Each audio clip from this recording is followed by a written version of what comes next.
나이가 들면서 마음이 약해서일까요? 자식들이 뭐라고 하면 많이 섭섭하고 상처를 받고 아파하는 사람들이 많습니다. 남도 아닌 내 배 속에서 나온 자식에게서 상처를 받을 때는 마음이 더 아프고 힘이 듭니다. 그래서 오늘은 자식한테 상처받지 않고 살 수 있는 방법을 말해보려고 합니다. 자식한테 상처받는 것은 첫 번째 너무 기대를 하기 때문입니다. 자식에게 기대를 하지 말아야 합니다. 기대가 크면 실망도 큰 법이기 때문입니다. 자식은 내가 비록 낳았지만 내가 아님을 인정해야 합니다. 그러니까 자식 마음과 내 마음이 같을 수가 없는 거죠. 내가 자식의 마음을 다 알 수 없는데 자식은 어떻게 내 마음을 다 알 수 있겠습니까? 전 항상 딸아이 때문에 섭섭하다는 남편에게 우리도 저 나이 때 저러고 살았습니다. 더 했으면 더 했지 덜 하고 살지는 않았을 겁니다. 자식들에게 서운하다는 마음이 들 때마다 우리가 부모에게 하고 살았던 지난 시절을 생각하면 섭섭할 것도 없고 어쩌면 저 애들을 이해하기가 훨씬 편할 거라고 전 얘기를 합니다. 자식들에게 기대하면 안 됩니다. 요즘 세상 먹고 살기도 힘든 세상입니다. 이 힘든 세상에 자신들 앞가림도 못하는 자식들 얼마나 많은데 그래도 잘 사는 것만으로도 효도하고 있는 겁니다. 자식한테 상처받는 두 번째는요. 남의 자식과 내 자식을 비교를 하기 때문입니다. 남의 집 자식은 좋은 직장에 다니면서 부모에게 어떻게 해주는데 내 자식은 왜 이렇나 하고 비교를 하면서 상처를 받습니다. 남의 자식과 비교하지 마십시오. 비교는 학교 다닐 때 하는 것만으로도 충분합니다. 이제 다 큰 어른이 되었는데 남의 자식과 비교하면 자식들 많이 속상할 겁니다. 내 자식이 먹고 살기 어려운데 나머지 자식들이 효도하는 얘기를 할 때면 자식들이 볼 때는 우리 부모님은 철없는 부모님으로 보일 겁니다. 부모가 하는 것 중에 제일 부질없고 미련한 짓은 내 못난 내 자식과 잘난 나무 자식을 비교해서 내 자식은 왜 이럴까 하는 생각에 자식들이 믿고 괘씸하다고 느끼면서 상처를 스스로에게 주는 것입니다. 자식한테 상처받는 세 번째, 내 감정은 내가 다스릴 줄 알아야 합니다. 자식에게 위로받으려고 하지 마세요.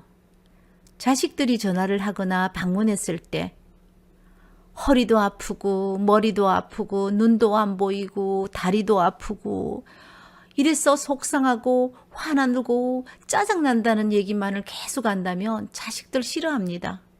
지금 우울하고 불행하고 슬프고 힘든 것 좀 알아달라고 하면 할수록 자식들은 멀어져 가기 마련입니다. 두 번 찾아올 거 한 번밖에 안 옵니다. 전화하면 또 아프고 힘든다는 얘기만 할까봐 전화 안 합니다. 우리 세대는 부모이기도 하고 자식이기도 하는 사람들이 많습니다. 그런 사람들과 만나면 언제나 부모님 때문에 힘들다는 얘기가 더 많이 합니다. 좋은 얘기도 아닌 것을 연락할 때마다 만날 때마다 계속 듣게 되면 짜증이 난다고 이제는 무슨 말씀을 하셔도 아무 감정이 없다고 합니다. 그래서 전화 끊을 때는 내가 왜 전화를 했을까 하는 생각이 들고 만나면 빨리 집에 가고 싶다는 마음만 든다고 합니다. 우리 역시 자식의 입장에서는 지금 자식과 뭐가 다른 것이 있습니까? 위로는 자기 자신에게 받아야 합니다. 자식에게 위로받고자 한다면 자신은 물론 자식까지 힘들게 만들어버립니다. 자식한테 상처받지 않는 네 번째, 우리 때보다 살기가 많이 힘들어졌기 때문에 자식을 이해해야 합니다. 요즘 젊은 사람들 말은 고슴도치처럼 가시가 있습니다. 부모에게 불만이 있어서가 아니라 세대가 그런 모양입니다. 그리고 사는 게 바쁘고 힘들어서 자주 전화도 하지 않고 또 말 한마디를 할 때도 다정스럽게 말하지도 않고 투명스럽게 말하더라도 사는 게 오죽 힘들었으면 마음이 없는 저런 말을 할까. 내 자식이니까 우리가 이해를 해야 합니다. 저희 가족 한 사람이 말을 했습니다. 요즘 회사 분위기가 살벌하다고 합니다. 어제까지 보였던 사람들이 보이지 않고 하루가 지나면 또 보이지 않는 사람들이 늘어난다고 합니다. 모두가 계약직이다 보니까 계약 만료가 되면 경기가 안 좋은 탓으로 재계약을 안 한다고 합니다. 이런 무서운 현실 속에 하루하루 버텨가면서 생활하는 자식들은 마음의 여유가 있을 수 없습니다. 그러니까 자주 전화하라는 것도 자주 찾아오라는 것도 모두 부모의 욕심입니다.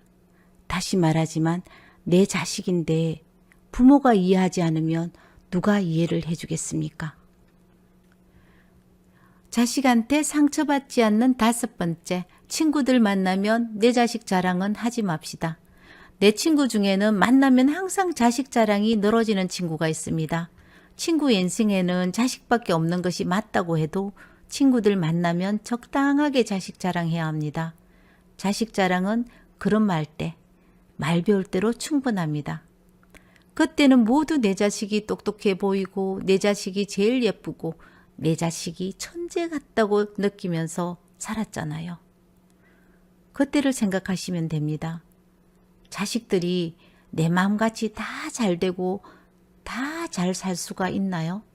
못난 놈도 있고 잘난 놈도 있기 마련입니다. 부모는 자식들이 잘 살아주기만 해도 만족해야 합니다. 자식 자랑하는 친구들, 자식도 내 자식처럼 다 그러고 똑같이 삽니다. 괜히 내 자식 자랑하다 더 잘난 친구 자식 나오면 또 비교하면서 스스로 상처받지 말고 살아갑시다. 그리고 자식하고 거리를 두고 살아야 합니다. 자식이 전화가 안 오면 바쁘겠구나 하고 생각하면서 혼자서 잘 놀고 잘 사는 방법을 찾아야 합니다. 내 친구 중에는 어쩌다 자식이 전화 오면 엄마 이번 주에 등산 간다고 오지 말라고 합니다. 자식을 기다리는 마음으로 살아가면 마음의 병만 답니다. 그러면 또 마음이 약해지고 자식들에게 의존하고 싶은 마음이 점점 더 커져갑니다. 자식한테 상처받지 않으려면 스스로 자존감도 높이고 살아야 합니다. 자식에게서 전화 오지 않을까 전화기만 쳐다보는 미련스러운 일은 하지 말아야 합니다. 부모와 자식의 관계는 불편해지면 안 됩니다. 서로에게 짐이 되지 않고 부담되지 않아야 불편하지 않습니다. 제 주변에도 부모와 자식의 작은 마찰로 3년째 연락도 안 하고 사는 사람도 있습니다.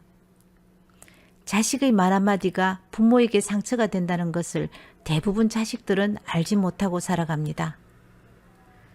알아달라고 하면 거리는 더 멀어질 겁니다. 자식에게 기대하지 말고 의존하지 말고 스스로 상처받지 않는 방법을 찾아서 우리는 잘 살아야 합니다. 감사합니다.